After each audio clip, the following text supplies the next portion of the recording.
नमस्कार दोस्तों, स्वागत है आपका हमारे चैनल हिंदू भक्ति में।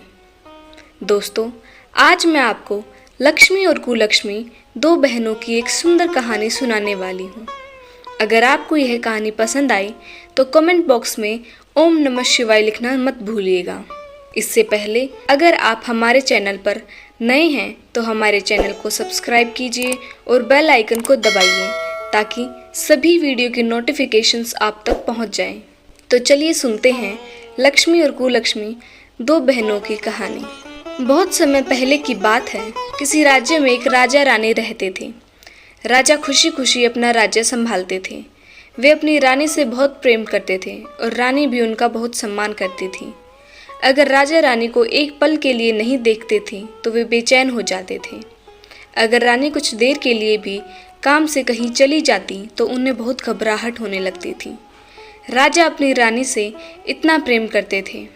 धीरे धीरे समय बीतता गया और रानी गर्भवती हो जाती है और 9 महीने बाद रानी एक पुत्री को जन्म देती है। लेकिन पुत्री को जन्म देने के बाद ही रानी की मृत्यु हो जाती है। जब यह समाचार राजा को मिलता है तो वह बहुत ही दुखी हो जाता है। उन्हें रानी की मृत्यु का इतना दुख हुआ कि वो अपनी पुत्री को ही दोष देने लगे। वो ये मानते थे कि इसी के कारण मेरी रानी मुझे छोड़कर चली गई। इसीलिए राजा अपनी ही पुत्री से नफरत करने लगे। वे अपनी पुत्री से इतनी नफरत करते थे कि वो उसे देखना भी नहीं पसंद करते थे। राजा दाई से यह तक कहते हैं कि इसे मार दो, मैं इसकी शक्ल भी नहीं देखना चाहता। इसी की वजह से मेरी रानी मुझसे दूर हुई है। ये तो कुलक्ष्मी है। यह सब सुनकर दाई को उस बच्ची पर बहुत तरस आता है। वह सोचती है, फूलों से भी कोमल इस राजकुमारी को राजा ने त्याग दिया। वे दाई राजा से विनती करती है कि महाराज आप कुछ मत कीजिए, मैं इस राजकुमारी को पालूंगी यहीं इसी महल में रहकर। आप इतना बड़ा अनर्थ मत कीजिए। दाई के समझाने पर राजा समझ गए। राजा ने अपनी पुत्री को मारने का विचार छोड़ दिया और दाई उसका पालन पोषण करने लगी। धीरे धीरे वह कन्या बड़ी होने लगती है। अपने ही महल में रहकर वह दिन भर काम करती जैसे वो राजा की नहीं किसी नौकर की बेटी हो। राजा उसे धुतकारते रहते और फिर राजा ने दूसरी शादी कर ली। दूसरी रानी महल में आ गई। राजा इस रानी से भी बहुत प्यार करते थे। धीरे धीरे समय बीतता है और इस रानी ने भी एक कन्या को जन्म दिया। राजा अपनी इस पुत्री को पाकर बहुत खुश थे क्योंकि इसके जन्म के बाद इसकी माँ भी सही सलामत थी। उन्होंने इस पुत्री का नाम लक्ष्मी रखा। राजा की दोनों बेटियां महल में पलने बढ़ने लगीं। एक बेटी नौकरानी की तरह रहती और दूसरी राजकुमारी के जैसी। ऐसे ही समय बीतता गया और दोनों बेटी विवाह योग्य हो गईं। एक बार की बात है, कुलक्ष्मी बाहर साफ सफाई कर रही थी तो वह साधु महात्माओं को पूजा पाठ करते हुए देखती है। उसे बहुत उत्सुकता होती है और वह सारा काम छोड़कर वहाँ चली जाती है और वहाँ बैठकर प्रवचन सुनने लगती है। अब वह हर रोज काम से समय निकालकर वहाँ चली जाती। वहाँ वो ज्ञान की बातें सुनती और कहानियाँ भी सुनती जिससे वह बहुत ही ज्ञानी हो जाती है। अब वो हर रोज पूजा पाठ करती, भगवान शिव को जल अर्पित करती और साथ ही माँ पार्वती और लक्ष्मी की पूजा करती। एक दिन राजा के मंत्रियों ने कहा कि महाराज अब आपकी पुत्री बड़ी हो गई है, उसका विवाह कर देना चाहिए। राजा ने कहा ठीक है, मैं इस बारे में रानी से बात करता हूँ। राजा ने रानी से बात की तो रानी ने कहा महाराज अगर आप कुलक्ष्मी के लिए लड़का देखते हैं तो अंधा लड़का देखना, क्योंकि यह तो कुलक्ष्मी है, जहाँ भी जाएगी उसका जीवन बर्बाद कर देगी। तो क्या ज़रूरत है अच्छा घर देखने की, अच्छे घर में जाएगी वहाँ भी बर्बाद कर देगी। इससे अच्छा है कि पहले से ही इसकी शादी किसी अंधे लंगड़े गरीब से करना। रानी का यह सुझाव राजा को भी अच्छा लगा। राजा ने अपने पंडित से कहा जाइए कुलक्ष्मी के लिए गरीब लड़का ढूंढ कर लाइए। पंडित वर ढूंढने के लिए निकल जाते हैं। चलते चलते पंडित को एक भिखारन दिखाई देती है और उसका बेटा अंधा था। पंडित ने सोचा यह रिश्ता अच्छा रहेगा। फिर पंडित ने भिखारन के पास जाकर कहा क्या तुम अपने पुत्र का विवाह करना चाहोगी? तब भिखारन ने कहा कि पंडित जी मैं अपने पुत्र का विवाह कैसे कर सकती हूँ, यह तो अंधा है। पंडित कहते हैं देखो तुम्हारे पुत्र के लिए बहुत ही अच्छा रिश्ता आया है, तुम्हारे पुत्र के लिए राजा की बेटी का रिश्ता आया है, तुम्हारे तो भाग्य ही खुल जाएंगे। यह सुनकर वह दोनों खुश हो जाते हैं और विवाह के लिए तैयार हो जाते हैं। फिर राजा अपनी बड़ी पुत्री का विवाह उस अंधे लड़के से कर देते हैं और उसे कुछ नहीं देते। कुछ दिनों बाद राजा अपनी छोटी बेटी का विवाह एक राजकुमार से कर देते हैं। अब राजा की दोनों बेटियां ससुराल चली जाती हैं। जब कुलक्ष्मी अपने ससुराल पहुंचती है तो वहां कुछ भी नहीं था। वो सोचती है कि खाना कैसे बनेगा। फिर उसने अपनी सास से कहा, सासू माँ, मेरी माँ ने जो चावल दिए थे, क्यों न मैं उसी को पका दूँ। सासू माँ ने कहा, ठीक है। फिर कुलक्ष्मी ने चावल पकाकर अपनी सास और पति को खिला दिए और खुद भूखे पेट सो जाती है। इतने चावल नहीं थे कि वो भी खा सके। सुबह होते ही उसका पति और सास दोनों भीख मांगने चले जाते हैं और शाम को दोनों वापस आते हैं तो कुलक्ष्मी अपने सास को कहती है, माँ जी, आप लोग भीख मांग कर लाते हैं, उतने से हमारा गुजारा नहीं होता। आप आज्ञा दें तो मैं भी कुछ काम कर लूँ। तब सास ने कहा, बहू, तुम तो एक राजकुमारी हो, तुम यह सब कैसे कर पाओगी। तब कुलक्ष्मी ने कहा, हाँ, थोड़े दिन मुश्किल तो होगी, पर मैं कर लूँगी। अगर आप लोग गरीबी में जी रहे हो तो मैं भी जी लूँगी, वैसे भी मुझे काम करने की आदत है। तब सास बोली, बहू, तुम इतनी गुणवान हो, इतनी सुंदर हो, फिर भी तुम्हारे पिता ने तुम्हारा विवाह मेरे पुत्र से क्यों किया। फिर कुलक्ष्मी एक टोकरी ककड़ी लेकर उन्हें बेचने चली जाती हैं। वो ककड़ी लेकर शिव मंदिर के पास बैठ जाती है और ककड़ी बेचने लगती है। धीरे धीरे उसकी सारी ककड़ियाँ बिक जाती हैं, बस 2 ककड़ी रह जाती हैं।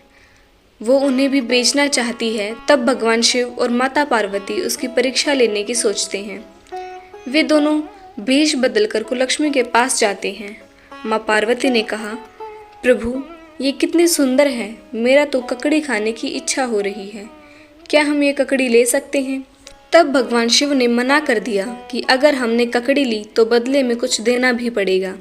माँ पार्वती कहती हैं, मुझे तो बिना पैसों के ही ककड़ी चाहिए। माँ पार्वती कुलक्ष्मी के पास जाकर कहती है, बेटी, मुझे बहुत भूख लगी है, क्या ये ककड़ी मुझे दे सकती हो, लेकिन मेरे पास पैसे नहीं हैं। तब कुलक्ष्मी ने कहा, हे माँ, आप तो मेरी माँ समान हैं, तो आप ये ककड़ी खा सकती हैं, मुझे आपसे पैसे नहीं चाहिए। वैसे भी मेरी माँ तो बचपन में ही मर गई थी। मेरे पिता मुझसे ईर्ष्या करते हैं, वो तो मुझे देखना भी पसंद नहीं करते, और मेरे पति अंधे हैं और मेरी सास भीख मांगती हैं। मेरे पास सब है, बस एक माँ ही नहीं है, तो आप ही मेरी माँ हो, तो आप ये ककड़ी खा लो। तब माँ पार्वती ने कुलक्ष्मी के पास बैठकर खुशी खुशी ककड़ी खाई और कहा, बेटी, मैं बहुत दूर से आई हूँ, मेरे पैर दुख रहे हैं, क्या तुम मेरे पैर दबा दोगी। तो कुलक्ष्मी माता के पैर दबाने लगती हैं और माँ पार्वती वही सो जाती हैं और उनको बहुत ही पसीना आ जाता है। तब कुलक्ष्मी अपनी साड़ी के पल्लू से माँ के ऊपर हवा करने लगती है। माँ पार्वती सब देख रही होती है कि यह कुलक्ष्मी इतनी अच्छी है और इसका मन कितना कोमल है, और भगवान शिव उसकी परीक्षा लेते रहे। तब माता भगवान शिव से कहती हैं, यह तो बहुत अच्छी है, आप इसकी परीक्षा लेना बंद कीजिए और आप इसे धन धान्य से संपन्न कीजिए। तब भगवान शिव ने कहा, हे देवी, आप ही लक्ष्मी हो, भवानी हो, आपके पास सब कुछ है, आप ही इसे धनवान कर दो ना। तब माँ पार्वती ने कुलक्ष्मी को वरदान दिया कि बेटी, तुम्हें क्या चाहिए। कुलक्ष्मी ने कहा, माँ, मुझे कुछ नहीं चाहिए। माँ पार्वती ने कुलक्ष्मी को एक मुट्ठी बभूत दी और कहा, इसे अपने घर में रखना। शाम को कुलक्ष्मी घर आती है, अपनी सासू माँ को सारी बात बता देती है। तब उसकी सास कहती है, बेटी, यह तो अच्छी बात है, अगर साधु महात्मा बभूति देते हैं तो उसका सम्मान करना चाहिए, तुम इसे अच्छे से रख लो। जब वह अपने पति से पूछती है तो पति कहता है, तुम इस बभूति को थोड़ा बक्से में, थोड़ा घर के कोने में, सब जगह डाल दो, पूरा घर पवित्र हो जाएगा। कुलक्ष्मी ने ऐसा ही किया। फिर सब खाना पीना खाकर सो जाते हैं। फिर सुबह जब कुलक्ष्मी सोकर उठती है तो देखती है कि उसकी झोपड़ी की जगह एक आलीशान घर था। उससे बहुत आश्चर्य होता है। फिर वो अपनी सास को उठाती है और उन्हें भी आश्चर्य होता है और वो कहती है, बेटी, यह सब क्या है। तब कुलक्ष्मी कहती है, माँ जी ये सब भगवान शिव और माँ पार्वती की कृपा है। वे बभूत देने वाले साधु साध्वी और कोई नहीं बल्कि भगवान शिव और माँ पार्वती थे। मैं उन्हें पहचान नहीं सकी। तभी उसका पति आता है और कहता है, देखो मेरी आंखें वापस आ गई हैं, मैं देख सकता हूँ। यह सब देखकर कुलक्ष्मी रोने लगती है और दिल से भगवान शिव और माता पार्वती का धन्यवाद करती है। फिर वो मिलकर भगवान शिव का मंदिर बनाते हैं और हर रोज़ भजन कीर्तन करते और साधु संतों को भोजन करवाते। इसी तरह अपना जीवन व्यतीत करने लगे। इधर कुलक्ष्मी के पिता धीरे धीरे गरीब होने लगे। जब राजा को यह बात पता चली कि उनकी बेटी धनवान हो गई है, रानी बन गई है, तो उन्हें अपनी गलती का पछतावा होता है और वो सोचते हैं कि मेरी ये बेटी तो लक्ष्मी थी, कुलक्ष्मी नहीं। मैंने ही उसे कुलक्ष्मी समझ लिया और उसका विवाह एक अंधे से कर दिया। इधर कुलक्ष्मी का पति कहता है कि हमने शिव मंदिर बनवाया है तो मैं अपने ससुराल न्योता देने जा रहा हूँ। राजा के यहाँ जाता है और राजा उसे देखता है और सोचता है, यह कौन राजकुमार है। फिर राजा पूछते हैं, बेटा तुम कौन हो। तब कुलक्ष्मी के पति ने कहा, मैं वही अंधा और गरीब हूँ जिसके साथ आपने अपनी बेटी कुलक्ष्मी का विवाह किया था। यह सब सुनकर राजा बहुत शर्मिंदा होते हैं और सोचते हैं, मेरी बेटी तो बहुत भाग्यवान है, जहाँ जाती है बरकत करती है और मैंने उसका अपमान किया। फिर वो राजा अपने दामाद से माफ़ी मांगते हैं और अपनी बेटी को भी बुला लेते हैं। राजा ने पहली बार अपनी बेटी को घर बुलाया और उसका सम्मान किया। इसी तरह कुलक्ष्मी अपने पिता के घर जाती है और रहती है और धीरे धीरे राजा धनवान होने लगे। इधर उसकी छोटी बहन लक्ष्मी भी गरीब हो गई थी। उसकी सास उसे ताने मारती और रोज़ लड़ाई झगड़े होते, जिससे परेशान होकर वो अपने पिता के घर आ जाती है और अपने पिता से कहती है कि पिताजी मेरे घर पर सब बर्बाद हो गया है, अब मैं क्या करूं। ये बात कुलक्ष्मी भी सुन रही होती है तो वो अपनी बहन से कहती है, तुम मेरी बात ध्यान से सुनो, तुम भगवान शिव और माँ पार्वती की पूजा करो और गरीबों की मदद करो। तुम यह सब करोगी तो तुम पर भी माँ लक्ष्मी, माँ पार्वती और भगवान शिव की कृपा होगी। लक्ष्मी को लक्ष्मी कुछ नहीं होता, सब अपने कर्मों का फल है। यह बात सुनकर राजा और लक्ष्मी को बहुत बड़ी सीख मिलती है और भगवान शिव की कृपा से सब धीरे धीरे ठीक होने लगा और सब फिर से धनवान होने लगे और सभी खुशी खुशी रहने लगे। तो दोस्तों, इस कहानी से हमें यह सीख मिलती है कि हमारी किस्मत हमारे हाथों में होती है। अगर हम अच्छा कर्म करेंगे तो हमें अच्छा फल मिलेगा।